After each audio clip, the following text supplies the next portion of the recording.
is great. We know it's going to put on a great performance. He is fucking fantastic. He's everything that Vince McMahon would want in a pro wrestler. When I look at a guy like Drew McIntyre, I look at somebody who is the picture perfect fucking just candidate for a pro wrestler. You look at Drew McIntyre, you know he's a pro wrestler.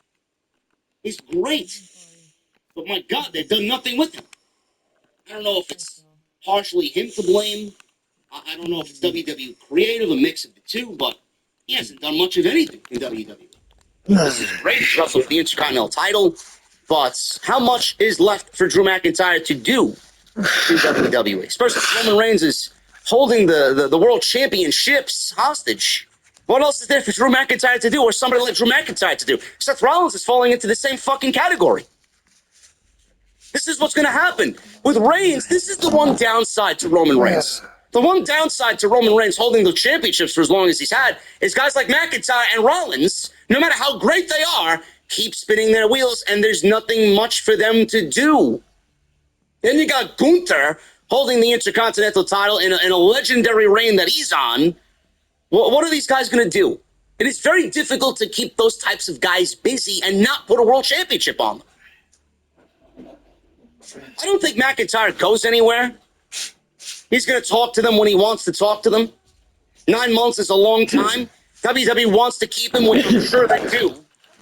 They're going to talk to him and offer him whatever they need. No, man, no. He's going to be up to if he wants to stay or if he feels like I did that too many times. Coat of paint or something. I'm not going to I don't think he's isn't going anywhere, but WWE has a lot of not doing television. The match tonight, I said it in the intro. No, please, me tell. This was one of the greatest Intercontinental Championship matches in WrestleMania history.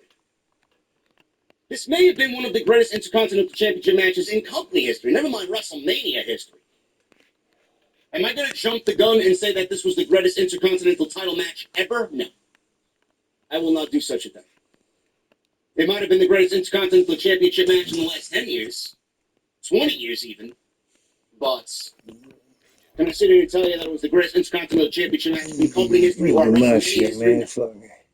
It is definitely going to be one of the greatest of all time. A lot of people in Los Angeles, and this is the crowd that you want to really cater to. This is the crowd that's going to give you that defining answer for what happens from this point on moving into WWE's 2023. If you are not on board with Gunther right now, then I'm going to need you to do something for me, and I'm going to need you to get on board immediately. The man is a fucking superstar. Keyword superstar. I didn't say wrestler. I didn't say professional wrestler. So the man is a superstar. The man looked like a superstar. The man felt like a superstar tonight, and the man was treated like a superstar. If you need any idea as to who Triple H is going to book at the top of the card going into the late portions of 2023 and into next year's WrestleMania, Gunther is the guy that Triple H is banking everything on. The fact that he did not lose the Intercontinental Championship tonight spoke volumes about what Triple H has in store for Gunther. If he lost the title tonight, I was thinking about this after the match was over. If he lost the title tonight, where would Gunther be on the roster? What would he be doing? What would be the best use of Gunther? Does Sheamus need the Intercontinental Championship? I mean, it would have made a great story, and I mean, the stars were aligned perfectly for him to win the fucking title tonight. I mean, it was just there for the taking. It's the only title in the company that he hasn't held. Gunther is the one guy that he wanted to be. He's feuding with his best friend over this fucking title. WrestleMania. Sheamus having a WrestleMania moment. I mean, it was perfect. But they didn't pull the trigger. The fact that Gunther is still going to be the Intercontinental Championship going into the spring, into the summer, possibly into the late summer, early fall. He's going to break Honky Tonk Man's record. No doubt about it. I mean, that was guaranteed. If Honky Tonk Man was watching the show tonight hoping Gunther would lose, He's crying himself to sleep tonight because the only thing that has held that man in regards to relevance in the company is this title reign, and he's not going to have it much longer. Gunther is going to be the Intercontinental Champion. He may go down. Gunther may go down as the greatest Intercontinental Champion of all time. And that's not hesitation. That's not me making a controversial hot take. That's not me trying to ruffle the feathers of anybody on social media. Gunther is going to go down as the greatest Intercontinental Champion of all time. Because that's just what he does. Look at the body of work that he's done in this title reign. Look at what Triple H has done. Look at the way. This is why I am so big on long-term booking. Look at what they did. Why was it so difficult for Vince McMahon to do what we are doing with Gunther now? Why? Because Vince didn't care. Vince could have easily did this same simple yet effective method of booking with Gunther or anybody with the Intercontinental title. And he did not. Because he chose not to do it. He chose not to do it because he doesn't give a shit about the Intercontinental title. He doesn't give a shit about history. He doesn't give a shit about prestige. He doesn't give a shit about booking talent the right way. He only cares about what he wants. Vince hates his history. Vince hates anything to do with pro wrestling. That much is certain. Look at what he did with the IC title. Look at what he did with the United States title. Why is it so easy for Triple H to do what he's doing with Gunther and build the Intercontinental title up? Triple H has built the Intercontinental title up back to the prestige that it deserves. Plus some. With one man. With one guy. One reign. In Gunther. Is it that difficult? Oh, I got a little something too. Before, the IC title was worse than the 24/7 title, or at least on par. Now the Intercontinental title is the title. Gunther. Outside Roman Reigns, obviously, but Gunther may be the greatest champion in WWE currently right now. And that's including Roman Reigns.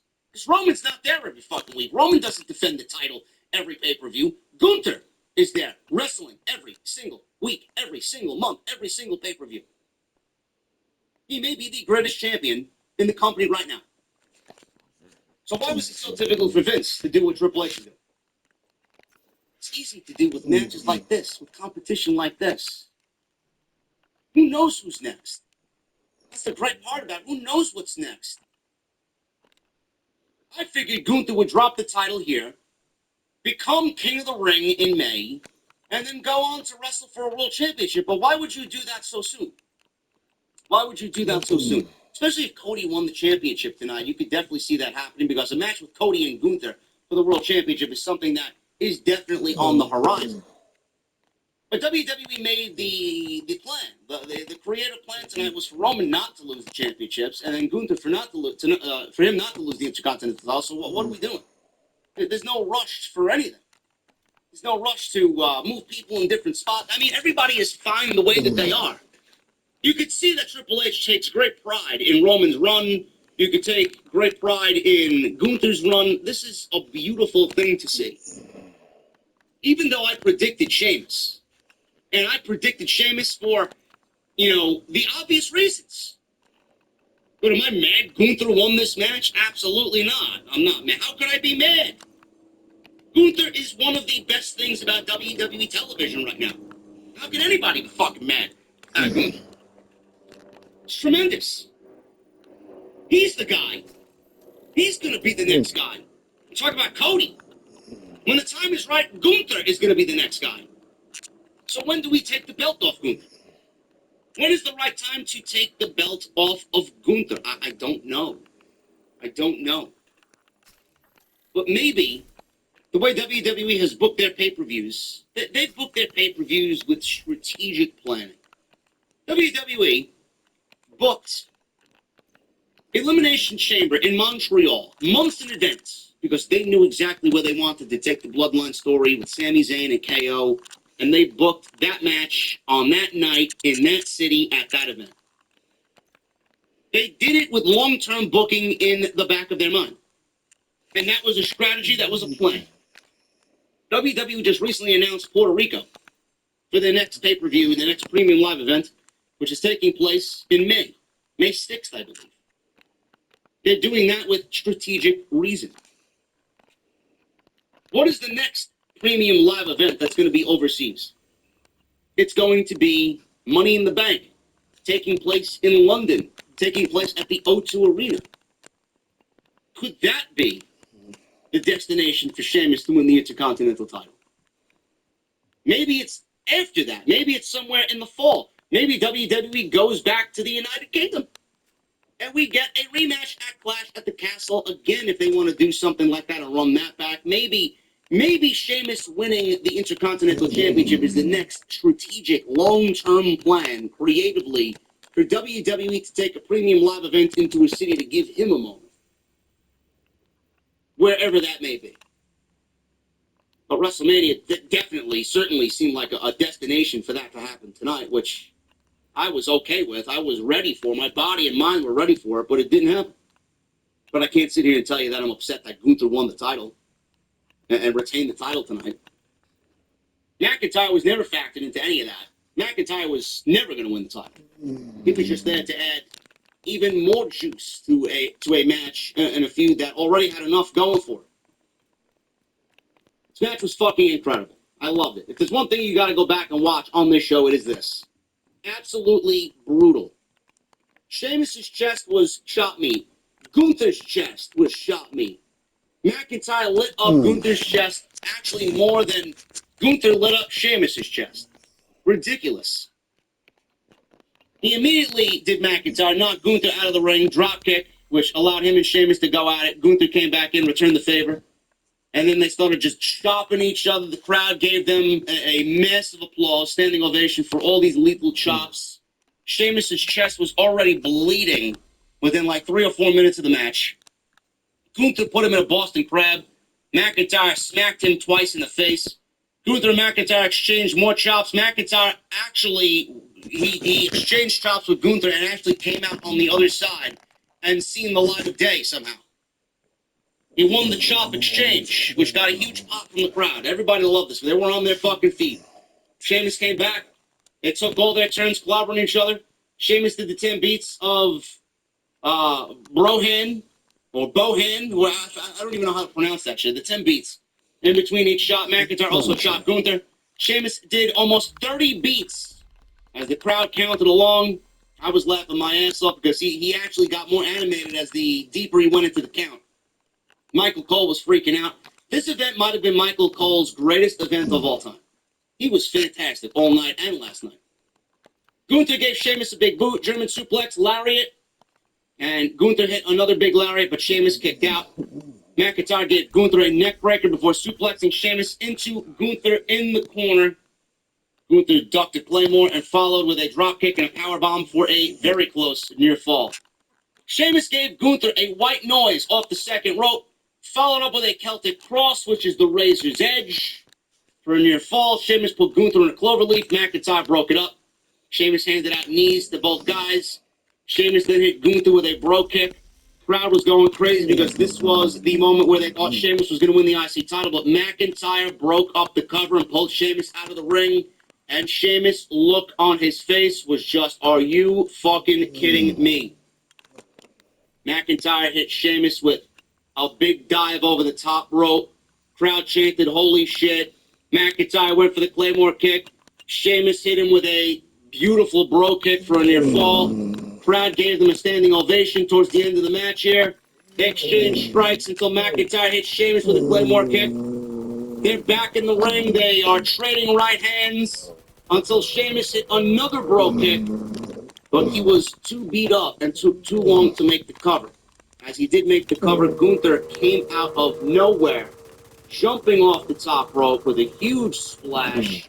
Gunther powerbombed Sheamus onto McIntyre's arched back and gave McIntyre a powerbomb for the 1, 2, 3. Absolutely incredible. The crowd was amazing. The match was amazing. Michael Cole and Corey Graves were legitimately on their feet, and they gave it a standing ovation from the commentary table. That's how fucking great this was. Unbelievable. Unbelievable. Might go down as one of the greatest intercontinental title matches of all time. Easy. And I'm not done. I could watch these guys go at it again. I don't want to see it end. You talk about fight forever. I don't want to see it end. Where Gunther goes after this, I don't know. I don't know. The field is open.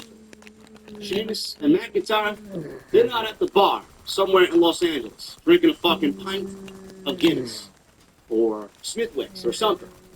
I don't know what the fuck they're doing with their evening, man. They deserve it. No doubt about it. Bianca Belair.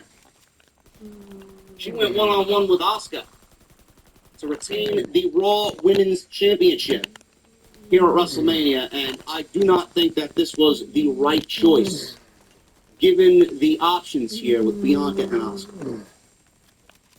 Asuka's entrance included 4 different women dressed in Asuka masks. They were prancing around on stage, and obviously she was in a line of different masks, and she was the last one in the row, and it was pretty cool. I wonder who played the other dancers dancing out there underneath the masks for Asuka. Bianca Belair, her entrance included more than a dozen young black children, and they were doing a dance number, and they introduced her with a bunch of fancy dance moves, and the crowd loved it. I thought it was very heartwarming, in fact, with all the little children out there on stage with Bianca Belair, that they danced her to the ring and danced her entranceway at WrestleMania. I thought it was great. I thought it was really, really good.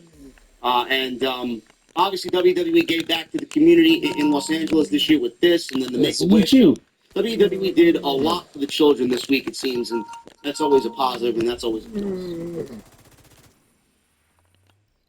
I did like this match, not more than Charlotte Flair and Rhea Ripley, but the match itself was fine, as I expected it to be. I thought the build for this match was terrible. I thought, check my phone, JD. Asuka is talking about leaving, and Mercedes is basically tampering.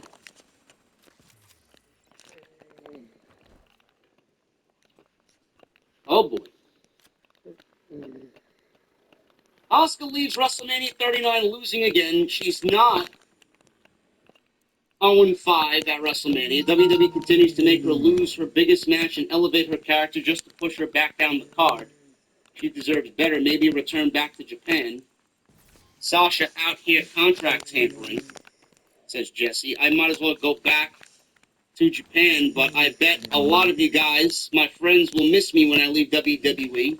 Now I need the power of your anger. Let's bring chaos to the boring women's division with me. She puts a shit emoji. Let's bring chaos to the women's division. Let's bring chaos to WWE. That's quite interesting. I don't know what that means. I know Kairi Sane has been on several interviews saying that she wants to come back to WWE. She wants to wrestle Io, and she would love to wrestle Asuka again. I don't know what that means.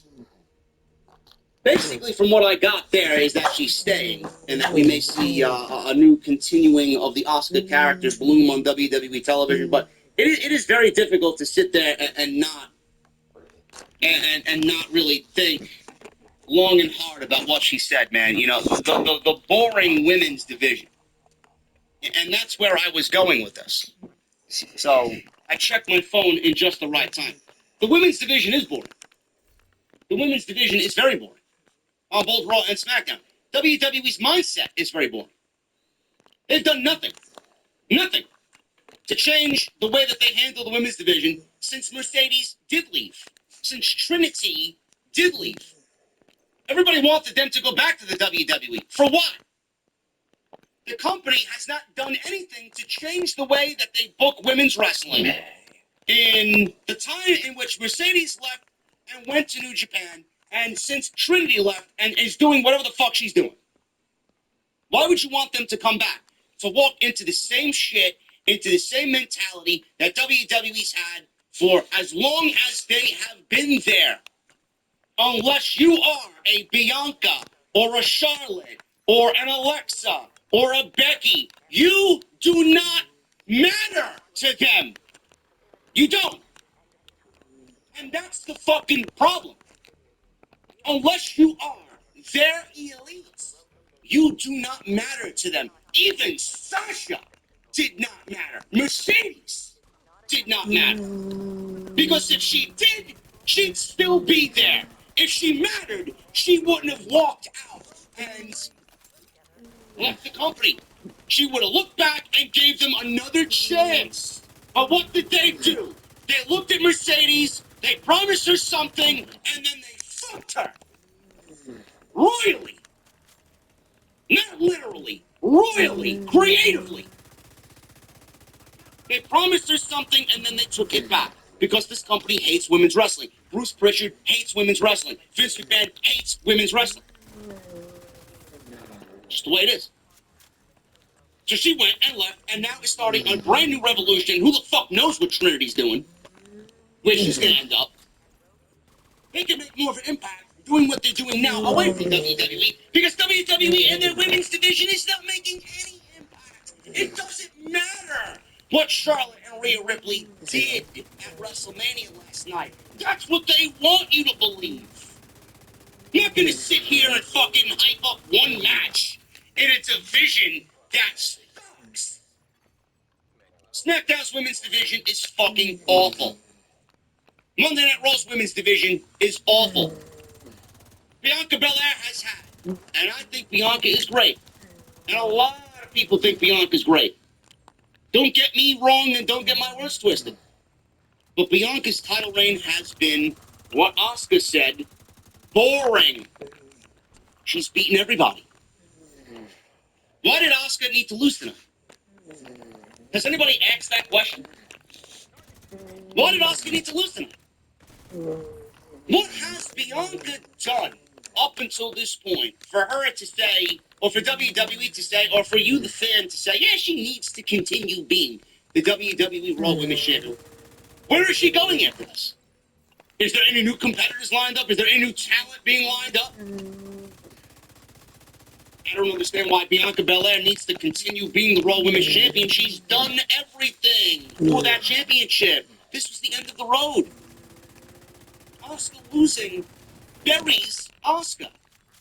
WWE took Asuka in the Vince McMahon administration, turned her into a fucking clown, legitimately, after Triple H booked her as one of the most dominant females in the history of this company. She went to Monday Night Raw, she went to the main roster, and she started off okay, and then they take everything for granted. And what do? They take Asuka and everything that they built for Asuka and gave it to Charlotte Flair. Asuka maintained that undefeated streak when she hit the main roster. What did they do? They turned around and gave it right to Charlotte Flair. Charlotte was the first one to beat Asuka on the main roster. Was that necessary? This is what they do, and this is what I talked about just moments ago.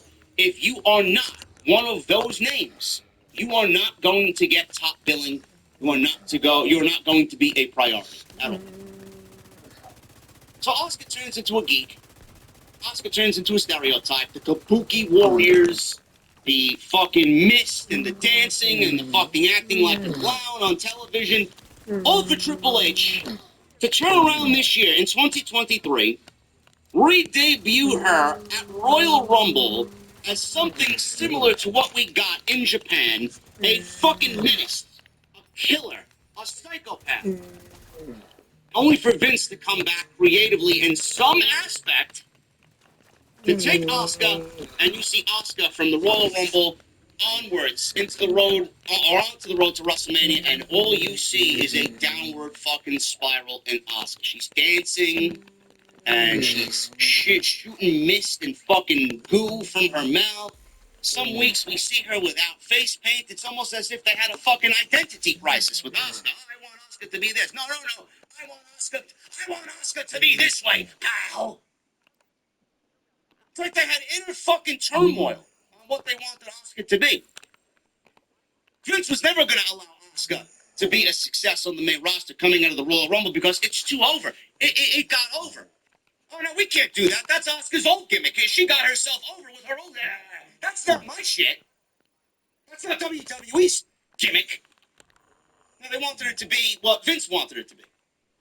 That's why there was a report that a lot of people backstage were heavily convinced that Vince McMahon was back in some way because things that were changed somehow ended up reverting back to their old way. Asuka being one of them. I don't blame Asuka. Do I believe she's leaving? No. This may be the start of something new.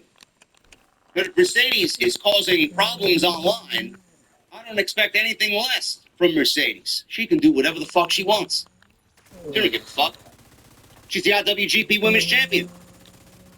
She can do whatever she wants to do. Bianca Belair should have lost this match tonight. Why? For the reasons that I just mentioned.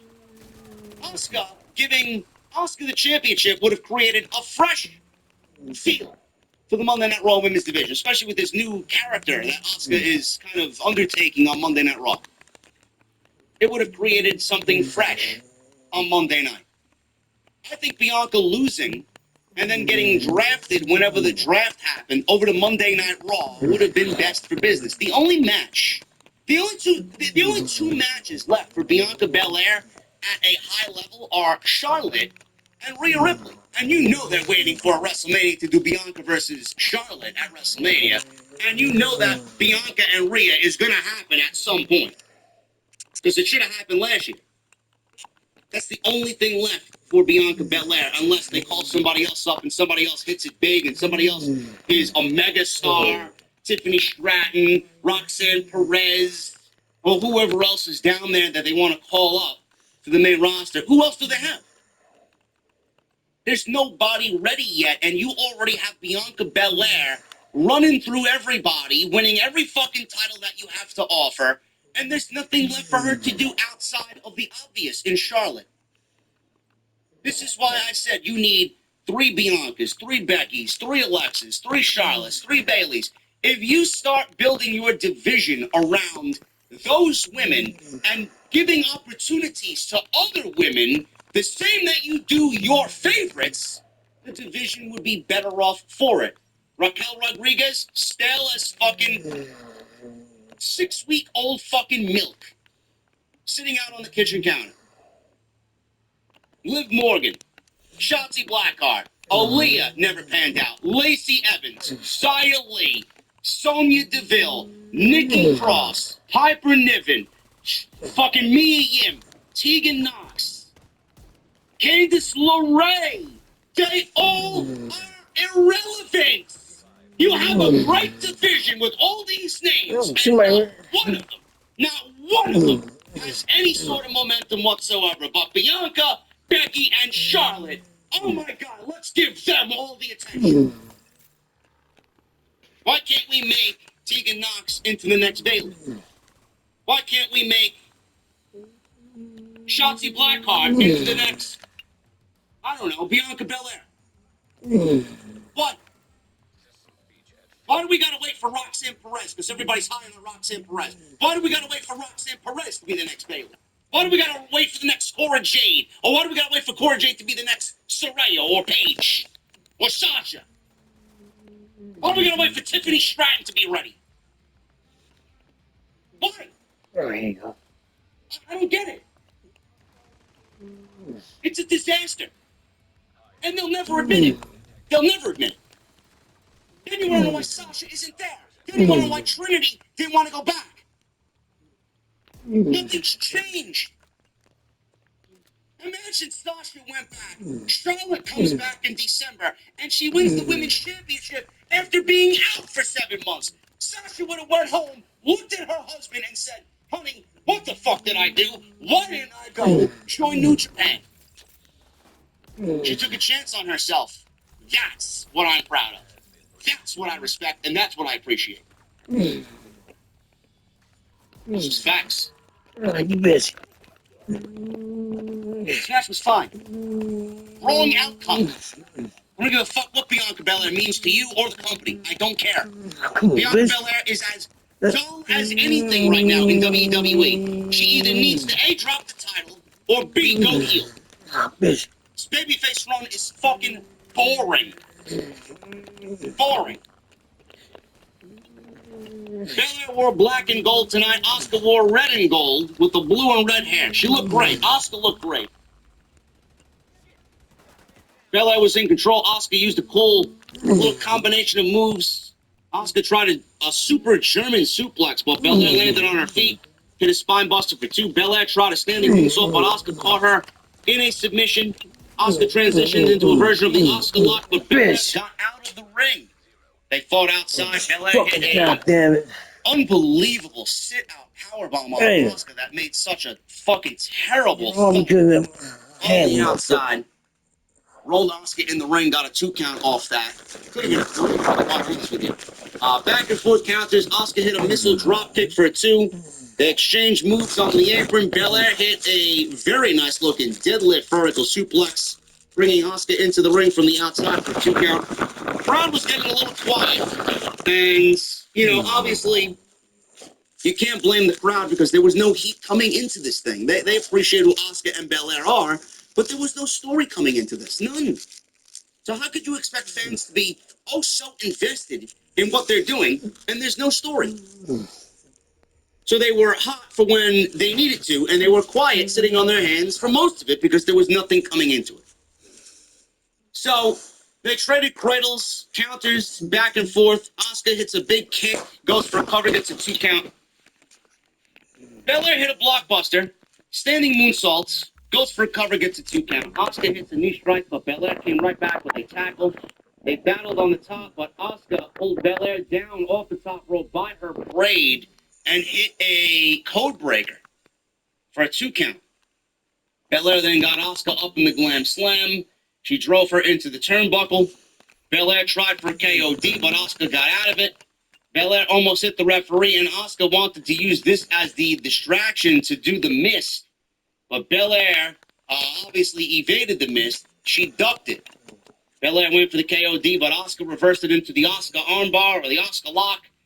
Crowd went nuts because they thought this might be Asuka winning the championship. Asuka should have won the championship here. Belair fought out, hit the KOD as she muscled Asuka up. And basically a deadlift position up into the KOD. 1, 2, 3, and Belair retains the Raw Women's Championship. It was a fine match for what it was. It was never going to be a bad match because both of them are very good. But the outcome is something that was a little less than desired because Bianca Belair as the Raw Women's Champion, I would have put the title on Asuka, and Asuka losing clean like she did doesn't do any favors to the progression of Asuka on Monday Night Raw. It doesn't. We need Asuka at a new level, at a level that we all think she should be at, and Belair moving on with whatever she's got, man. There's nothing left for her to do on Monday Night Raw unless WWE pulls a fucking magic act out of its hat tomorrow. There really isn't anybody left for Bianca Belair on Monday Night Raw. Snoop and Miz, Snoop Dogg, that is, were in the ring, and they were dancing to nothing but a G-thang. Miz announced an attendance of 81,395, which brings the 2-night total to 161,892. I think WWE embellished on both nights. I think they easily added 8,000 or 9,000 to both night 1 and night 2. Miz was complaining to Snoop Dogg about putting him in an impromptu match last night. Snoop said, "My bad." Miz did not like that response. Miz says that this was his city, and Snoop told him, "No, this was our city." "Sounds like you want to have another match tonight," says Snoop Dogg. Miz said, "No, no, no, no, no.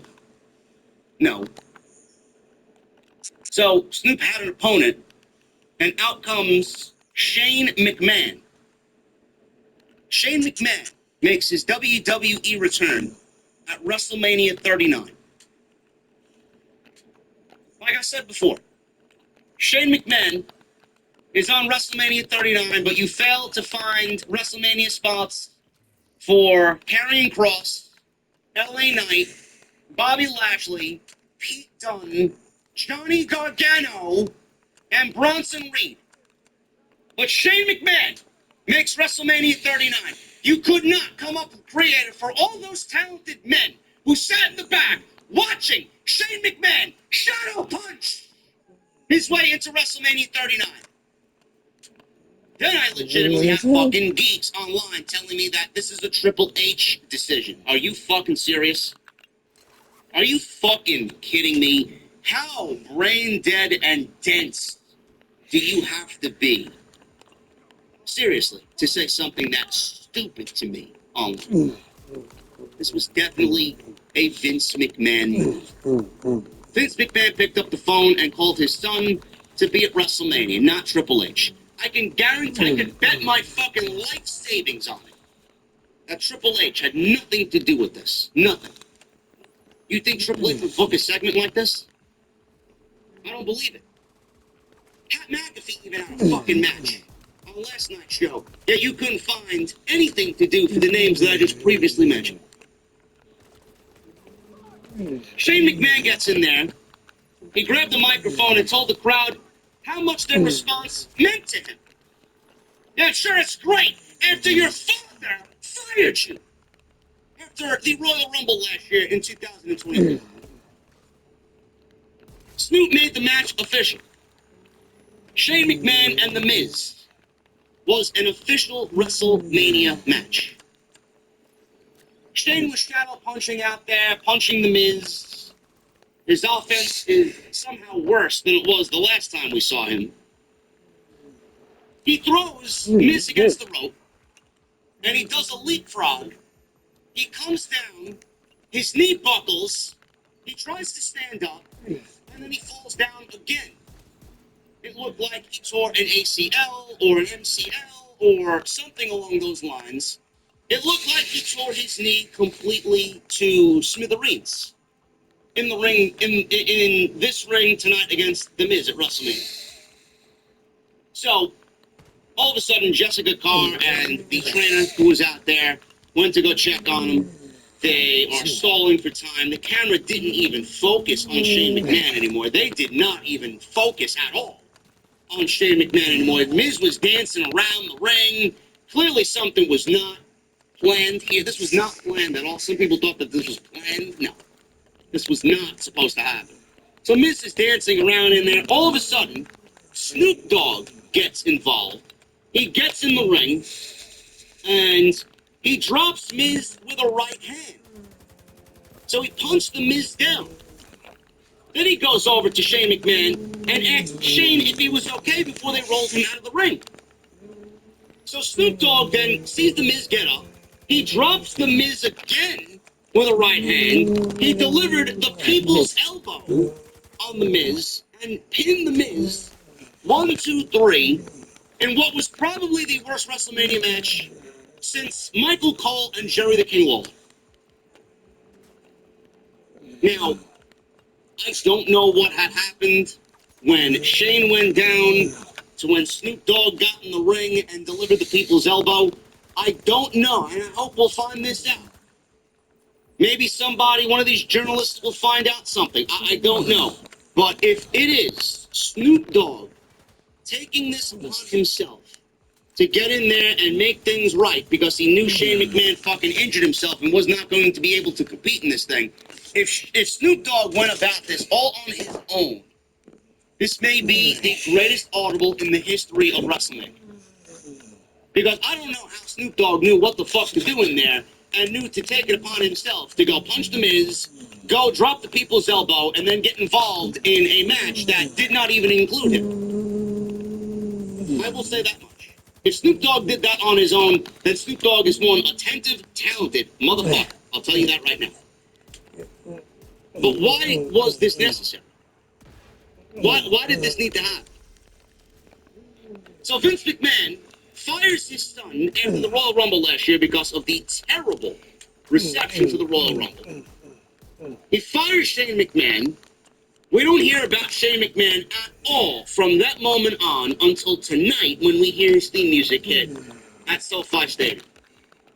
So Vince calls his son after firing him. Son, I'm gonna need you to come back and wrestle The Miz at WrestleMania. He does. He's out of gas before he even gets to the ring. I mean, he was fucking blown up before he even got in there. He hits a leapfrog. He tears his ACL, and then we never see from him again. I don't know if you guys believe in karma. I don't know if you guys believe in, that type of thing. This is the universe telling WWE that the McMahons need to go away. That's what this means. This is the universe telling Vince McMahon, stop booking Shane McMahon on your shows. If this isn't a sign from the gods for Shane McMahon to just go away and do an administrative role or something along those lines, I don't know what is. If this isn't a sign from the gods to Vince McMahon to step away and that the McMahons are no longer needed in this capacity, I don't know what is. To me, from what I watched here, this was a sign from a higher being saying, get the fuck out. That's what that was. This was absolutely something that never should have happened, completely unnecessary, and nobody laughed. Nobody even wanted Pat McAfee versus The Miz at last night's WrestleMania. Yet we got this again. And I can't stress to you how everybody wants to see LA Knight on their television, but they found time to book Shane McMahon on their show. If you don't think Vince is in charge after what you saw here tonight, I don't know what the fucking wake-up call is gonna be. Are you bitch? Bitch. Moving on. They did another movie ad tie-in to the next match with Russell Crowe. I don't know what the movie's called. It may be, I think it's like Pope's Exorcism or something like that. It's some fucking D-level horror movie in 2023. So apparently, they got this evil movie now sponsoring Hell in a Cell because, it fits the vibe of what's going on here. So we got Russell Crowe doing an introduction for this match. And Edge enters the arena, and we see on the screens, on the stage, it says Rude Edge. And then all of a sudden, I hear the opening guitar riff to Slayer's South of Heaven.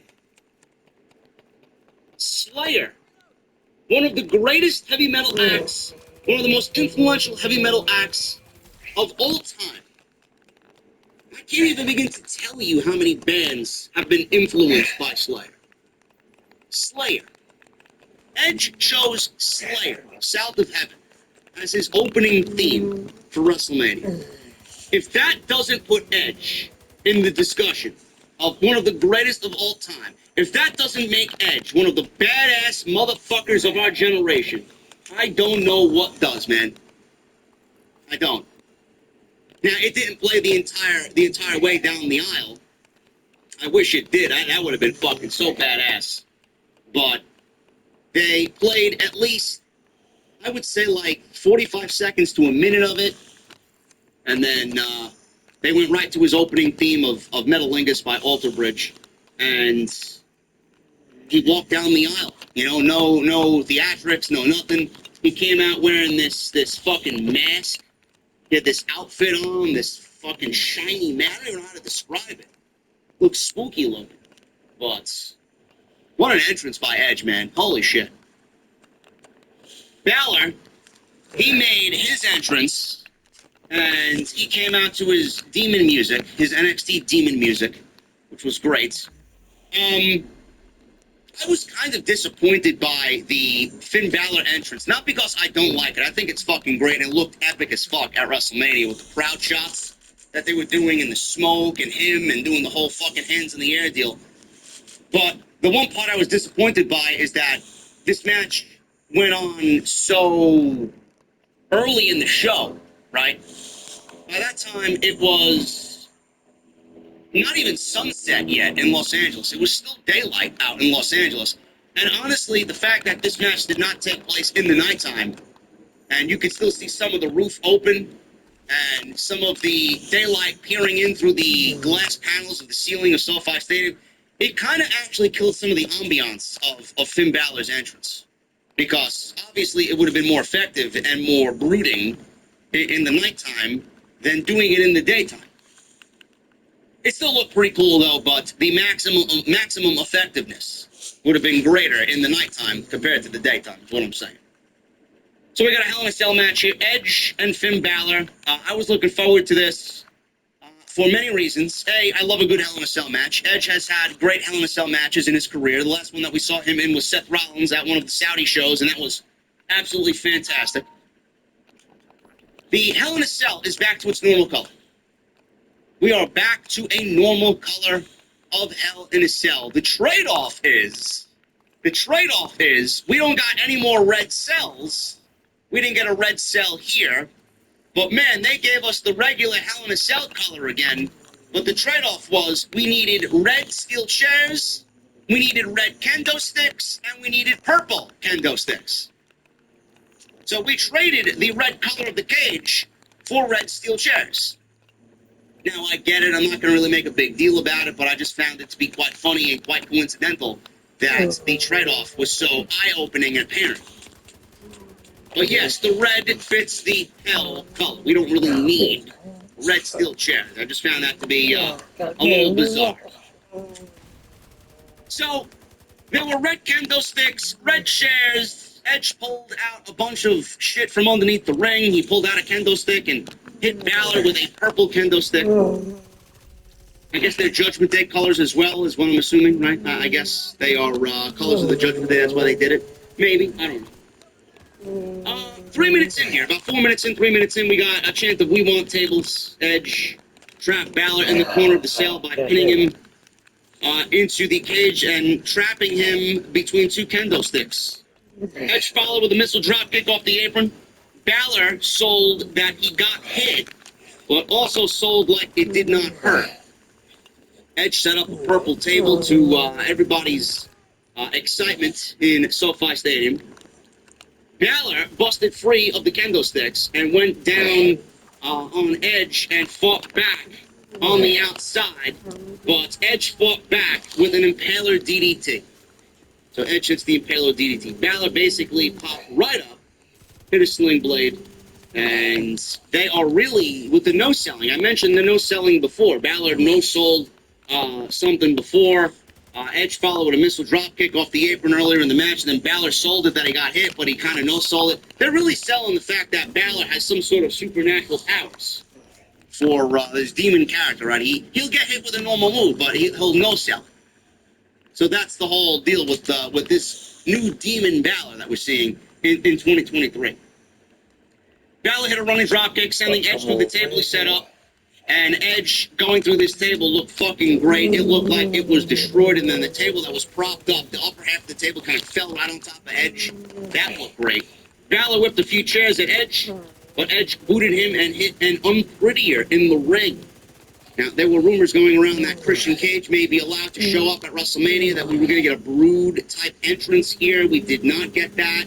There were rumors that Gangrel was going to be here for Edge's entrance. We didn't get that at all. Whoever reported that got that fucking really wrong. But he did the unprettier in the ring, did Edge. Edge then hit the Edge-O-Matic. Balor kicked out at a 1, so more no-selling here by Finn Balor as the Demon. Edge shoved the ladder into Balor's face, and Balor came up bleeding. The match stopped for a good 2 minutes or so. So the match stopped. Referee had to stop the match. We had to get somebody in there, a doctor or a trainer, to check on Balor. And it really caused the match to come to a halt and kill some of the momentum that they were starting to build inside Hell in a Cell. Why do we stop matches for blood? I mean, the referee obviously is professional enough And he's in a situation where he should be trained enough to stop something and let it go. But I feel like if this was less than what it was, it would have been stopped anyway. Why does WWE continue to stop these types of moments inside Hell in a Cell? You want to give me a match that is called Hell in a Cell. You want to give me something and sell me on something as the finality of a feud and the end-all be-all for a feud that has been building for months. And then when something happens that should be a regular occurrence in the match, you want to stop it because there's a couple of droplets of blood in the match. I don't see AEW stopping Jon Moxley's matches. Guy fucking bleeds like a pig every single week. But oh my God, Finn Balor, oh Jesus Christ, he's got a fucking paper cut on his head. I see a couple of drops of blood. Let's stop the match for 2 minutes. If you don't want to be amongst that environment, then don't give me a Hell in a Cell match, because everybody has been saying the same thing. WWE is going to do these types of matches, then there needs to be a reason for these types of matches to happen. It needs something like this to fit the vibe and the environment of these matches. Stop stopping the matches for stupid, remedial bullshit like this. I don't understand it. So the medical staff checked on Balor. The match stopped. Edge had to stall for time, so he took out more weapons from underneath the ring to pop the crowd. Balor popped back up, stomped Edge.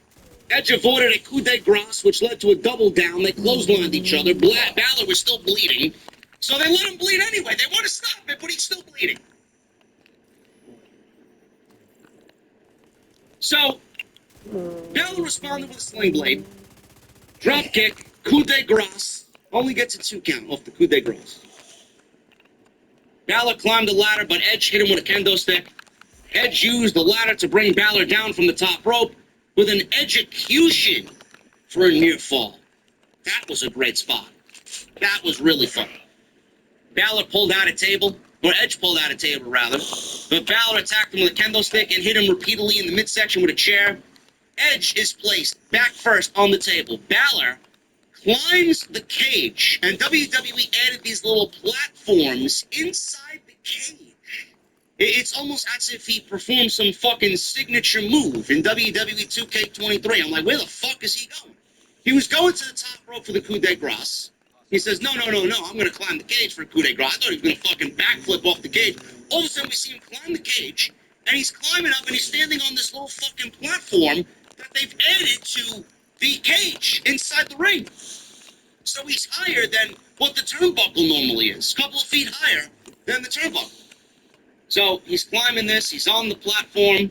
Not normally there. It's the first time I've seen it. And Balor's about halfway up. He tried a coup de grace through the table, through Edge, and Balor crashed through the table as Edge moved. That could have sucked even more than it originally did.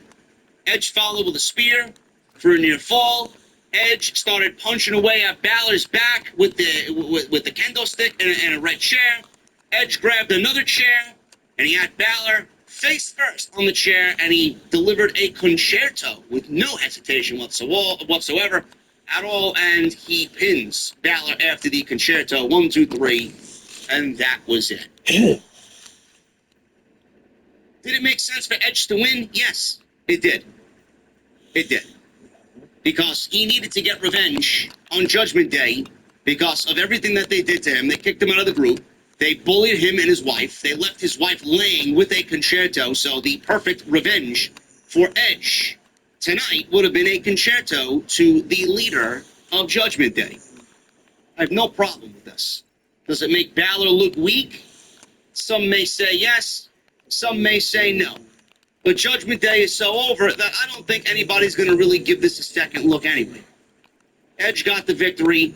Where they go from here with Edge, I don't know. Balor and Judgment Day are feuding with the LWO, Legado del Fantasma, and Rey Mysterio. They will be fine. What they do with Edge, I don't know. This was a fun Hell in a Cell match outside of the stoppage for 2 minutes, which I thought was ridiculous. But this was a fun watch, and Edge continues to just bring us great matches at his age, man. He should not be doing half the shit that he's doing at his age. Appreciate him while you got him, please. Because he's not going to be around that much longer. WWE killed a lot of time before the main event. A lot of time before the main event. Kayla Braxton interviewed Bianca Belair about beating Asuka earlier in the night. They recapped the Hall of Fame, and they brought out all the Hall of Famers and did the announcement for the Hall of Fame inductees this year. There was a video for next year's WrestleMania in Philadelphia, and it was the same one that they showed last night. It was a video package for the main event, so they killed a lot of time before the main event. And then we get into the main event of WrestleMania, the biggest match of the entire night, the reason that we're all here. And that is Cody Rhodes versus Roman Reigns for the undisputed WWE Universal Championships. Cody Rhodes entered, big ovation from the crowd. He got a big entrance, fireworks, everybody was singing along to his theme. He got down to the aisle, the ringside area. He went over to his wife, he embraced his wife, his daughter, his sister, his mom at ringside. His young daughter was wearing headphones to block out all the loud noises because it was fucking loud in there, man. It was loud. I don't know how old his daughter Liberty is, but it was fucking loud in there. Cody then gives his weight belt. He takes his weight belt off. It's one of one, a signature weight belt that he basically wrote on the inside of the weight belt all the promotions that he's worked for since he's been gone from WWE. He gives it to Brody's oldest son, Brody Lee's oldest son, -1, who was acknowledged by Michael Cole. Check my phone. I don't know what the fuck you guys are bothering me for. I gotta get over there, get there. Oh. Balor has a fucking huge gash on his head. I didn't see that. Why would WWE show this on their phone? Why would WWE show this on my on the screen? Why would they show this on the screen? I don't understand. Let me see if I could focus this. Why would WWE show this on their screen? How the fuck was I supposed to know? All right, they stopped the match. They stopped the match for that. Fine. They stopped the match. Like, we didn't know that he had a fucking gash the size of the fucking, the size of the East River on his fucking head. But I'm not wrong anyway. WWE stopped the match for the fucking... They stopped matches for the littlest shit. Who gives a shit? Oh, I made it. Shit. Can we get on with the main event then? Please stop interrupting me. I don't give a fuck. Stop texting me, please.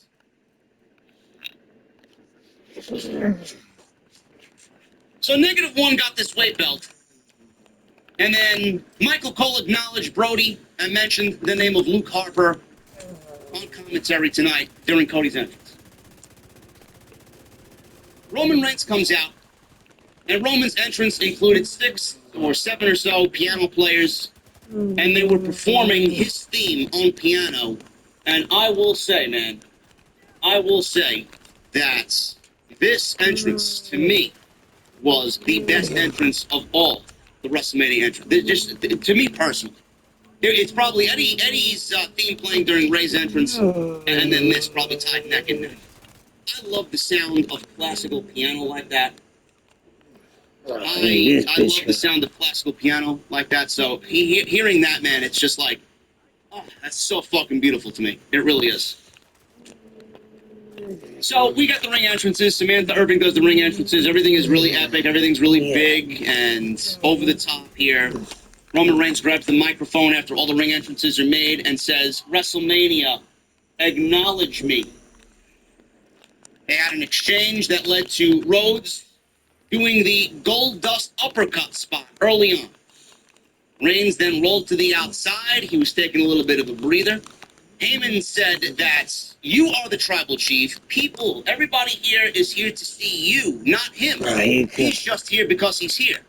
It could be anybody in there, and they'd still be here to see you. It doesn't matter about him. It matters about you. So he kind of hyped